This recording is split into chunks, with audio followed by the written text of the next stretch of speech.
This is Nevada Newsmakers with host Sam Shad, a no-holds-barred political forum. Now, from the Nevada Newsmakers broadcast headquarters, here is Sam Shad. Big show today. We're going to dive right in. We're joined by Danny Tarkanian. He is the son of Lois Tarkanian, who sits on the City Council in Las Vegas, and of course Jerry Tarkanian, the world-famous basketball coach.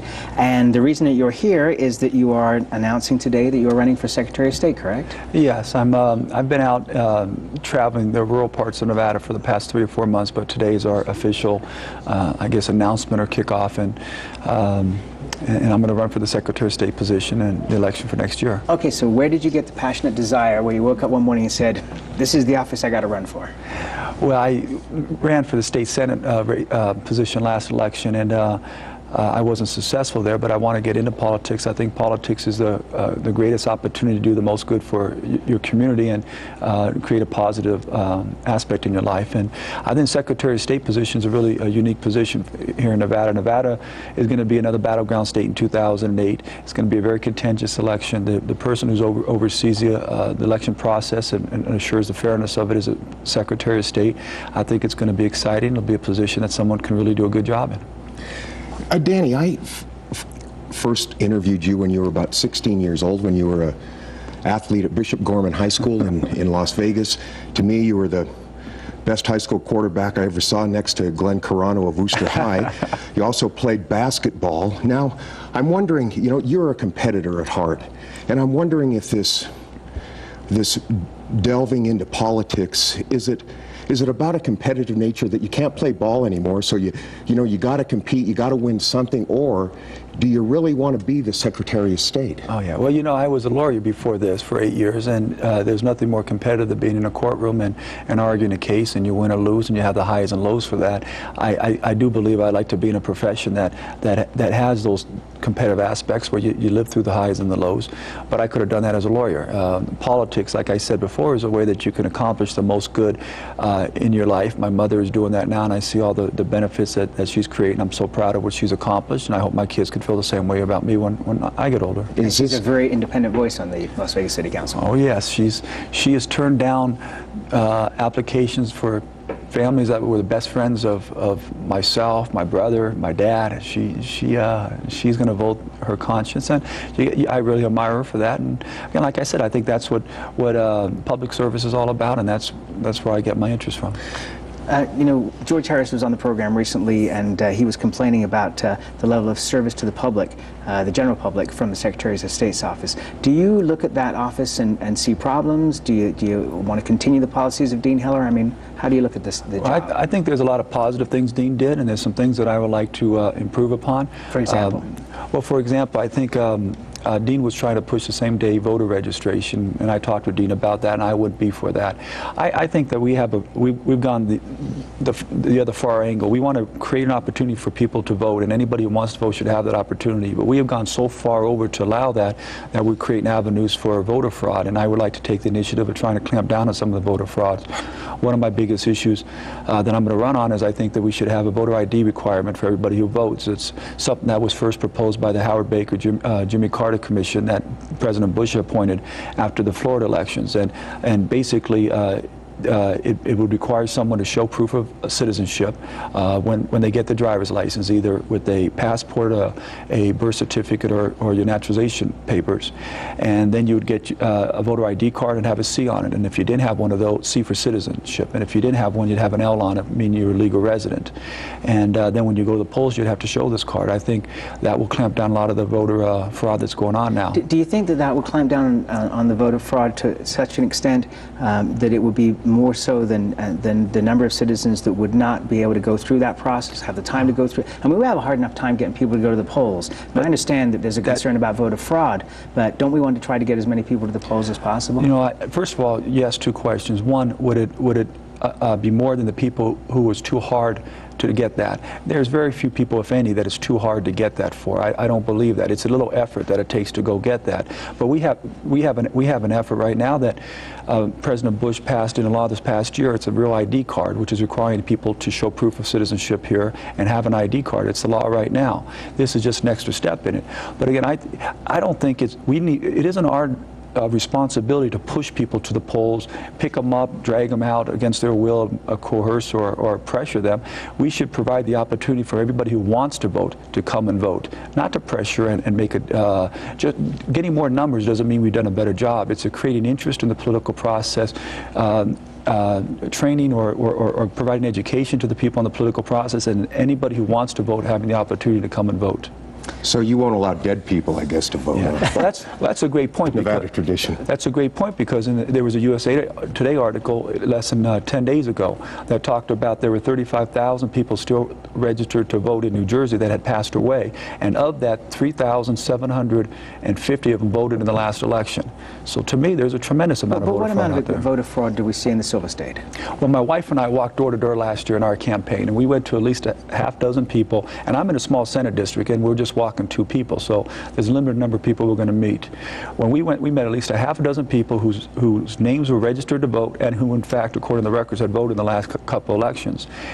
Those people told us, yes, that was their name, but that they weren't legal citizens and they've never voted. Now, if I'm bumping into at least 6 of them in my campaign, how many are out there? And every one of them that votes illegally is diluting our votes. Basically, they're disenfranchising the legal voters. You have a very interesting point, and that's where we got to leave it, but we will welcome you back throughout the campaign. Thanks so much for being here. Sure, thank you. We'll be right back. George Harris plays into our next interview as well. He took on the corrections officers in the system, and they're going to respond right after this. Nevada Newsmakers, brought to you in part by the Tahoe Reno Industrial Center, the world's largest industrial park, the resort at Red Hawk, and the Peppermill family of casinos. Here at the Tahoe Reno Industrial Center, we focus on attracting high-tech companies to Northern Nevada. One vital amenity provided to companies at TRI is a connection to a complete digital fiber network. This gives the ability of unlimited bandwidth and voice services to every business. And what's charged for the installation of this valuable asset? Nothing. Zero. Nada. And that's a pretty good deal. Welcome to the Tahoe Reno Industrial Center, the largest industrial park in the world, building economic prosperity for Nevadans. The resort at Red Hawk offers you 2 great dining choices. Experience David's Grill and Sports Bar or the Steakhouse at Red Hawk. The Steakhouse has received the Wine Spectator Award of Excellence based on a diverse selection of fine wines. To accompany the wines, the Steakhouse serves certified Angus beefsteaks in a variety of cuts, fresh fish, chicken, and pasta dishes. For fun and casual dining, come to David's Grill and Sports Bar. David's is open 7 days a week, serving breakfast, lunch, and dinner. The resort at Red Hawk. Always the right choice. And now, back to Nevada Newsmakers with Sam Shad. Back on Nevada Newsmakers, we go into lockdown mode here with our 2 guests. Ed Flagg is the president of the Nevada Corrections Association, and Gene Columbus is the vice president of the Nevada Corrections Association. And you guys responded. Welcome to the program. Thanks for having us here. Sure, absolutely. And the reason we had you on is, as we do with everything, we like to have both sides of a story. George Harris was on a couple of weeks ago with Liberty Watch magazine, and he was talking about collective bargaining and about whether private industry or government is better at running industries. And in one particular case, he said that the prison industry should be privatized, and because it would be more efficient, it would be cheaper, and it would be better. And I, on that program, said we've already tried that, and it didn't work. And he said, yes, but that was only with one company. So you want to start off, Ed, and respond in? I'll let Gene handle that part.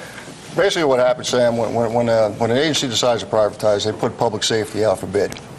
What you're going to end up with from Corrections Corporation of America or WAC and HUD or one of them other private corporations, you're going to end up with a $6.99 an hour security guard, maybe if they're lucky up to $9 an hour. If you look at some of the statistics, inmate on inmate assaults, 66% higher in private prisons. Inmate on staff assaults go as high as 49% higher. Escapes average 3 a month. 3 escapes a month in private facilities. When you look at those numbers, you have to look at the hidden costs that aren't factored in when an agency decides to do this. Costs such as law enforcement responding, Law enforcement gets in on that. Court costs, medical costs. It just doesn't work. Is there a study that I can look at that would represent those numbers? Yeah, what you can do, Sam, is go on our website. I don't have the study actually in front of me. What you do is go on our website, nevadacorrections.org, click on the Corrections USA link, and my good friend Brian Dow, our good friend Brian Dow out there at Corrections USA will provide you with all the information that you need. And we'll go ahead and put that on the links on our website so that people can follow that. You can also go into the, there's been 2 federal reports, the General Accounting Office and the Attorney General's office federal have came out with 2 reports also that says privatization just does not work in public safety. Is there any place in the country where it does work in terms of prisons? It's been failed across the nation. Well, let me ask you what the National Center for Policy Analysts says that privatized prisons cuts down on prisoner rights litigation, and you know that this is a real problem when you have prisoners suing because they don't have chunky peanut butter, and you know, with private prisons this goes away. So could you address that? Because that looks like it's one thing where a positive thing for privatization of prisons. Well, first of all, I don't see any positive in privatization whatsoever. The state is still liable for the care and management of these inmates. And when you compare a private prison guard, they don't have the training. They save the money on training, lack of training, lack of staffing, lack of benefits. That's where it costs money, because these inmates aren't handled properly. Whereas we as correctional peace officers go through the training, we go through the academy. In the long run, it doesn't save a penny, it only costs more. So it's cutting corners to cut costs, is that? Public safety should never be for sale. Now, the security guards now at prisons, they're about the lowest paid in the state. How much do they make now, and how much would they? You said they'll make $690 and What security guards? Us? They're the prison guards. Us? Yeah. We're not prison guards, we're correctional officers. Okay, excuse me. We're sworn peace officers, state of Nevada sworn peace officers. Big difference. Big difference, that's why we're here, to clarify. Right now, a topped-out senior officer will make anywhere between $29 and $30 an hour. What's the starting out, they're starting out right around $15, $16 an hour starting out. And we do have an academy. We have an 8-week academy that we have to go through. It's a post-certified academy. We take the oath of office, and then we go to work. Okay. They go through a training process while they're in the academy. They go through an extensive background check before they even come on. They take a psychological test. There was cases in Florida where in some private prisons out there, they're actually hiring ex-cons. Yeah. You had folks that actually served time behind the fence line, managing inmates. Well, you can cut down on training time. It takes fun to know what. I think the citizens in Nevada deserve better. Yeah, they don't want cheap locks on their institutions. What about the morale of correctional officers in private prisons? Is it worse or better? It's worse, because the turnover rate's 53% higher turnover rate in the private prisons. There's incidents actually where they have to punch a clock. They have to leave their post, say 15 minutes early, so they can get down and punch the clock. One point, if I can make, most important one. The Nevada Department of Corrections, like any Department of Corrections, one of their main priorities, of course, is public safety. The second priority is, and obviously this can't happen with all of them, but we would like to see inmates serve their complete time, get out and become better citizens. Okay, we like to see them get a high school diploma, and again, it can't happen with all of them. Get a high school diploma, program to the best they can. They get out and don't come back. I'm the CEO of a corporation, private prison corporation. Imagine me giving that pitch to my shareholders. Say, hey, guess what, guys? We're losing money. Isn't that great? It doesn't work. Their main concern is the financial interests of the corporation, not the public, the safety of the public. Well, that's an interesting point. Okay, let's take a break. We'll come back. Sure. We want to talk about your endorsement of Jim Gibbons for governor when we come back right here on Nevada Newsmakers. Sure. For a videotape copy of any Nevada Newsmakers program, call 775-857-2244. The tapes are $20 each, including shipping. Since its creation more than a decade ago, the Southern Nevada Water Authority has focused on 3 goals: preserving water quality, improving water conservation in Southern Nevada, and meeting the community's current and future water needs. Through thoughtful planning, responsible management, and collaboration, it's succeeding. As we move into the 21st century, the authority continues to embrace sustainable water development and efficient water use. That's our promise to Nevada.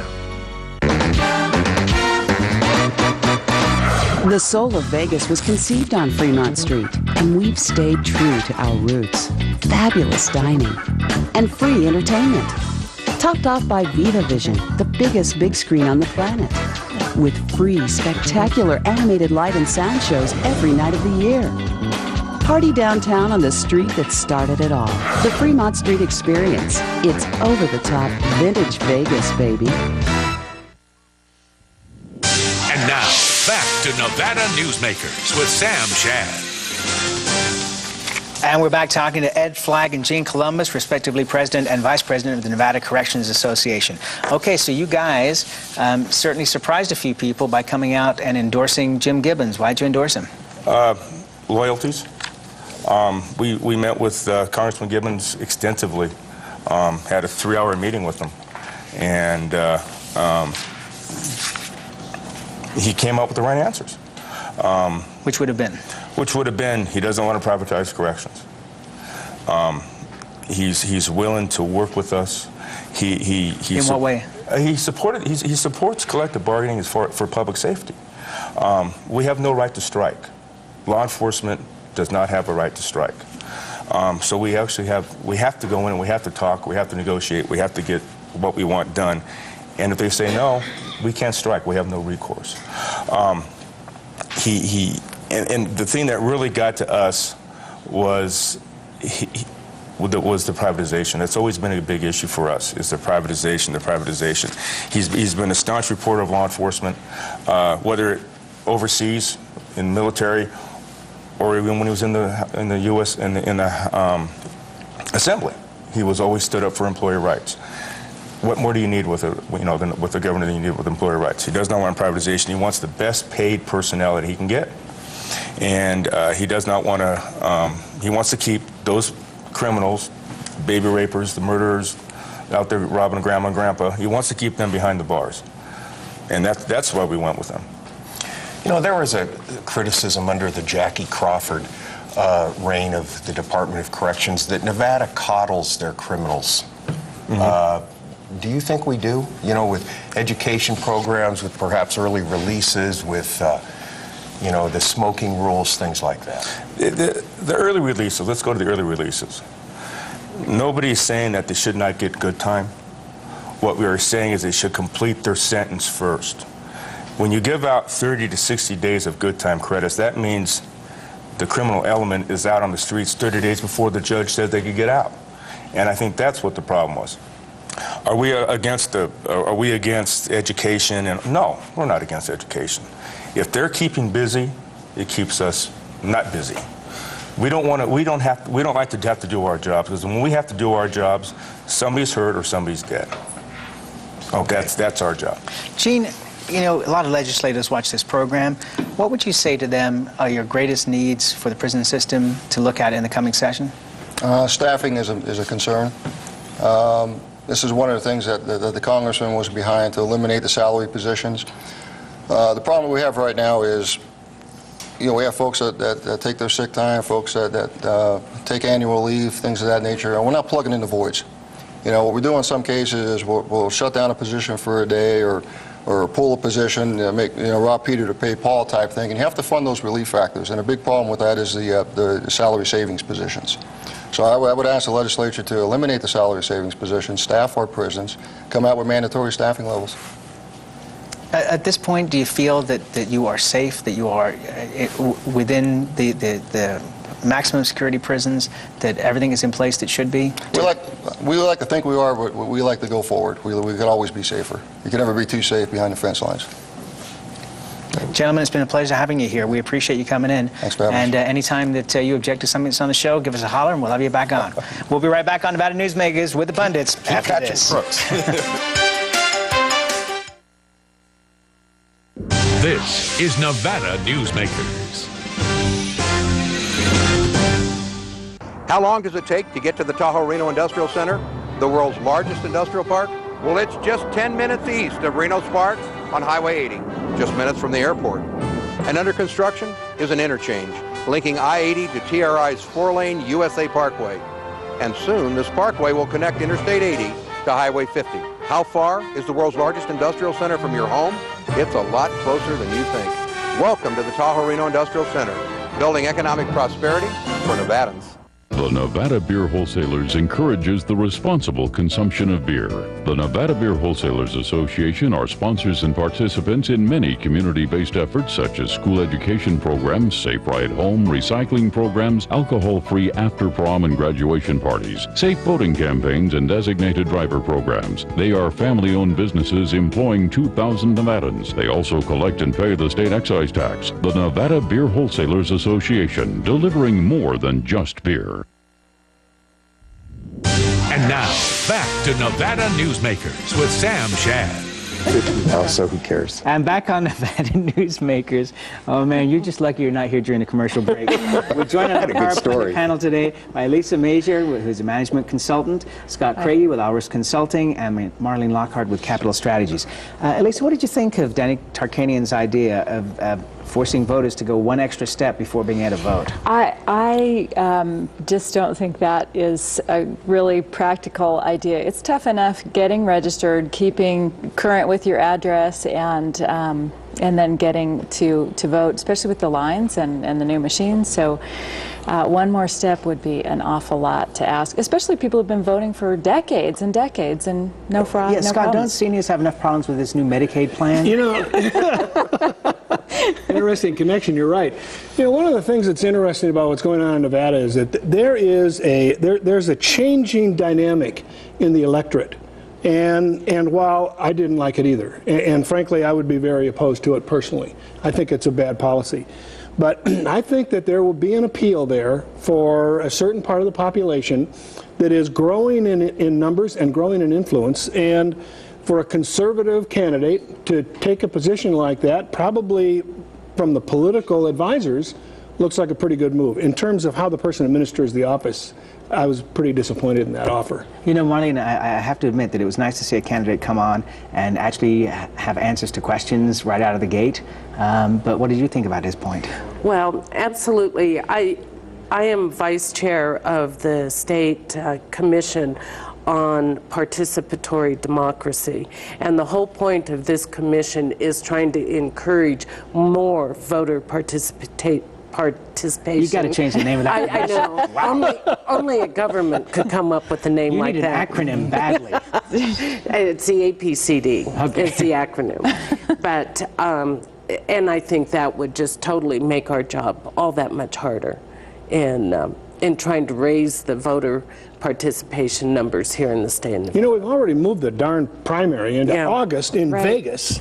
I mean, on some level, we've made it very, but I mean, in Vegas, it's like punishment. It is punishment. It is statewide. Yeah. But we have really made elections much more difficult for people to participate in already this year. You know, one thing where we have made them easier in Washoe County, they use schools for polling places, and now they're closing schools on Election Day, which I think is a great idea because it takes a lot of the confusion, the tension out of the voting process, and also helps the kids where, the security of the children to have all those voters. I agree with that. At the same time, go ahead. I totally disagree with that. I love going to my school to vote, seeing all the kids there, seeing the lines of voters, seeing people exercise the democratic process in voting. I think to shut down schools, I think we should be taking our kids to vote with us and showing them that Marlene, process. you could take them to vote that will happen because they'll be out of school. What else are you going to do? There's a security issue here when you have all these voters that are unchaperoned voters walking through the school. Where do I vote? Oh.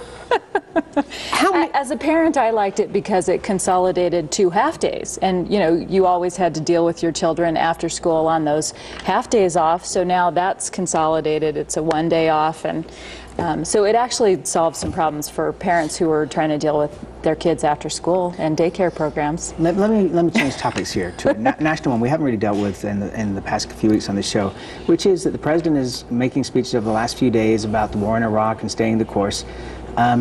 I get the sense that John Murtha's comments in the House a couple of weeks ago were the same as Walter Cronkite's comments about the Vietnam War. It seems to me that this war is over. Would you agree?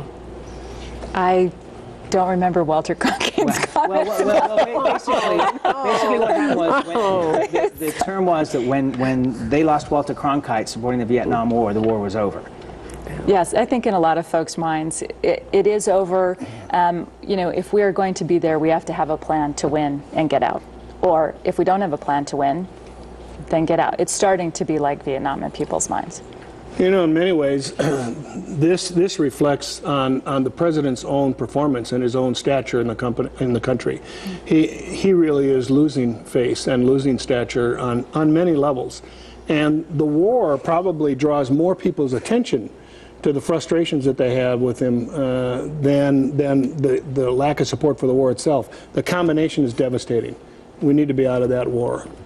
And what's driving it is the 2006 elections. Right. And I think this is the beginning of the end.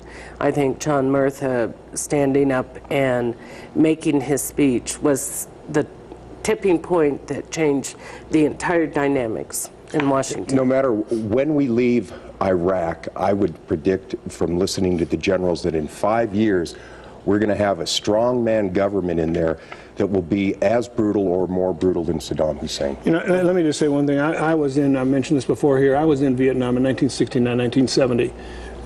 We were at a transition point when I was there. The country, not only, you know, students, but mainstream America was opposed to the war. And unfortunately, we went 5 more years and ended up leaving in disaster. It would be very smart if somebody would figure out a way for us not to leave another war and leave another reputation for America in another venue the way we did Vietnam. And I believe the body that's going to do that is going to be the Congress. We'll be right back on Nevada Newsmakers after this.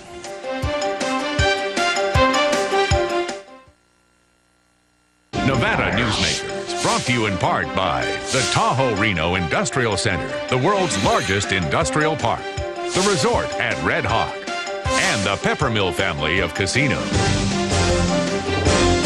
South Reno's hotspot for food, fun, and friends is the Tamarack Junction. Enjoy great food 24 hours a day in the Dining Car Restaurant. For a quick bite and the best sandwiches in town, it's the Whistle Stop Deli. And for the best appetizers and menu selections and a large variety of cocktails, beers, and martinis, it's Sully's Sports Bar, Grill, and Nightclub. The Tamarack Junction is your junction for fun. South Virginia and Amati Ranch Parkway. So, who do you use for workers' comp? Pro Group Management. Ah, I've heard some good things about them. Oh, you bet. Employee background checks, safety training, claim seminars. Oh, and here's the great part. If you have an issue, they work for you, not against you. Sounds perfect. And expensive. Well, that's the best part. They saved me 30%. I've heard they saved others 50%. Works for me. Pro Group Management. Finally, workers' comp that works for you.